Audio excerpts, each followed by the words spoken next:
Our forests are a natural resource that must be managed in a way that ensures a sustained high return and preserves the biodiversity of the land.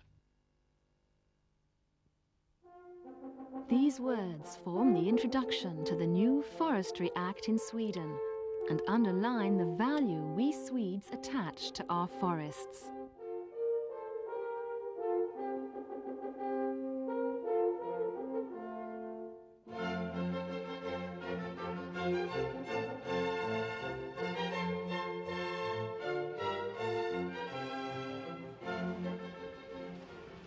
Forestry is one of the country's key industries. Forests cover about 60% of the land area and account for roughly half the total net export value. The forests are a sustainable and renewable source of raw material, and we take the long-term management of them seriously. The proof of this is that, despite high annual cuts, our forest resources are now greater than ever before.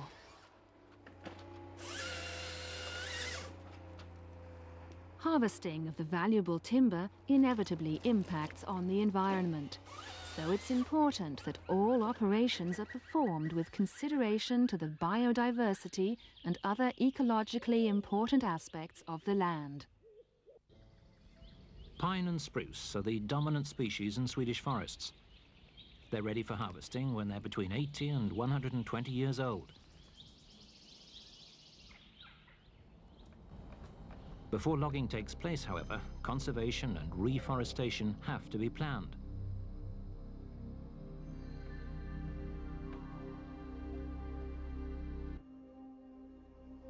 Suitable methods of reforestation are then selected for each site individually.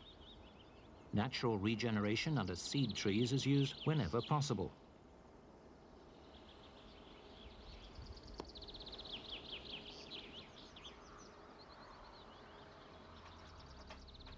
Future forestry operations will then be carried out according to these plans. Geographical information systems help us process all the information efficiently.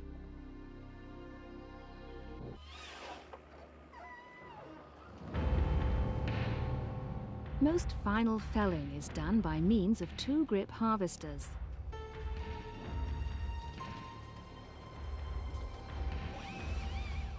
These machines use chainsaws to fell the trees in order to avoid damaging the butt log. The stem is then placed in the processing unit, which feeds it between the limbing knives. The feed wheels are designed so they don't damage the wood.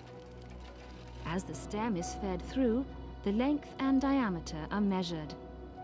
A computer then recommends suitable points for bucking, based on pre-programmed price lists or other criteria.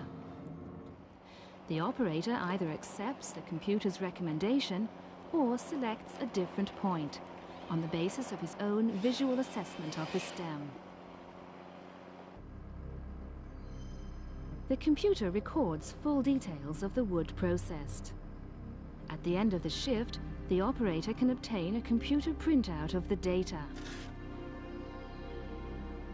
He can also send the data by radio transmission to the computer back in the office, so that up-to-date information will always be available.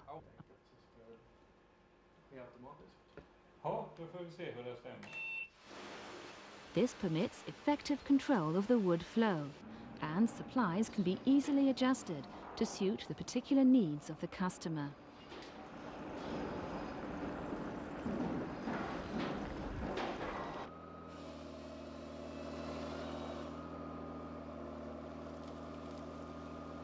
Extraction of the processed wood is done by wheeled forwarders.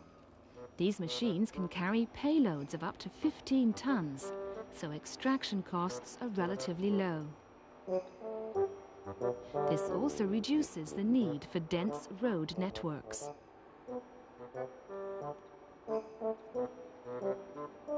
Ground pressure is kept low by bogies, and when necessary, the fitting of tracks. The design of the machines means they can be driven on public roads between the fairly small logging tracts. On sites with nutrient-deficient soils, slash and tops are left to decay after logging to enrich the soil. On fertile sites, on the other hand, the logging residue can be utilized as fuel wood.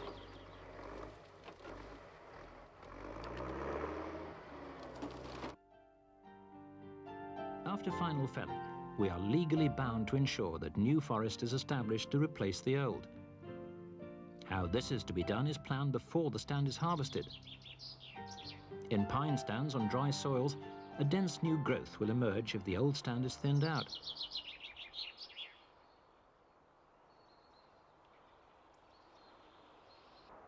The same can be done in moist spruce stands.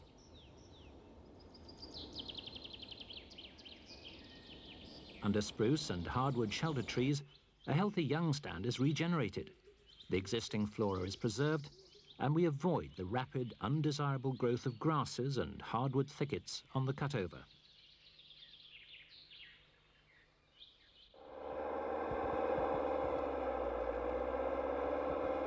More work, however, especially scarification, is needed on the majority of sites. Scarification is carried out to provide better conditions for seedling survival and growth.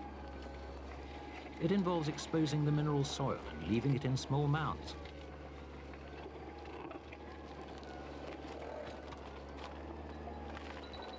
The machine operator can vary the scarifier functions to adapt the work to the prevailing site conditions. Sometimes scarification under the seed trees is all that is needed to ensure healthy, natural regeneration of the forest.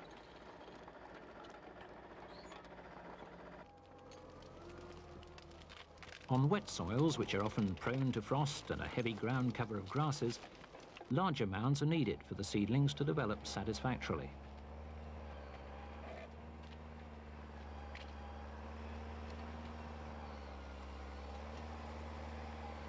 Satisfactory natural regeneration is not possible on a large proportion of our forest land, so seedlings have to be planted.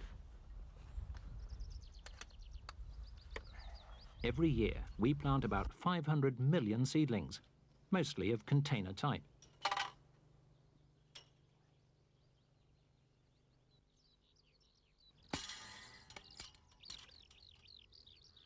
It's important that the planters make proper use of the earlier scarification and select suitable spots in which to set the seedlings. The seedlings then have the best chance of survival.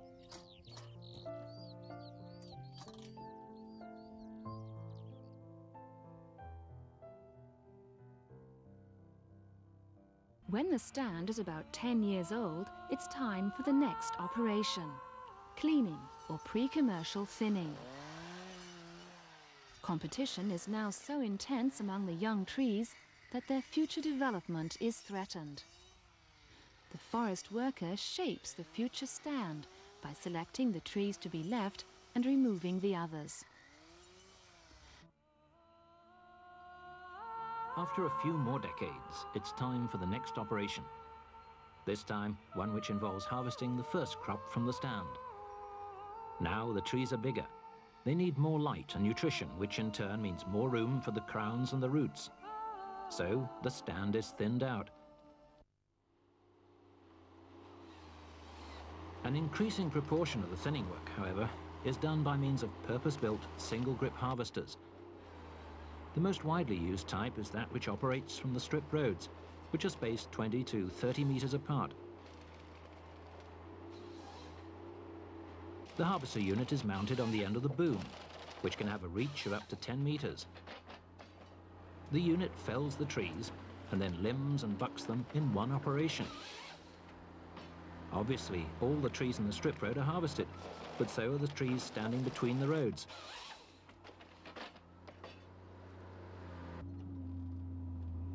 This calls for good visibility from the cab, so that the operator can both select the right trees to be felled and avoid damaging the residual ones.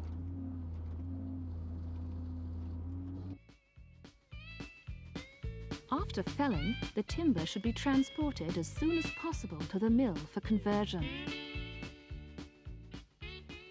Storing it incurs the risk of its being damaged and also ties up valuable capital. Besides, many industrial processes today require fresh raw materials. Today, road haulage predominates. We have a well-developed road network, and it's used by haulage rigs 24 meters long, with a maximum permissible payload of 40 tons. When the timber has to be transported over a long distance, rail transport is an economical and environmentally superior alternative. The timber is loaded onto trains at special inland terminals, from where it's carried directly to the mills on the coast.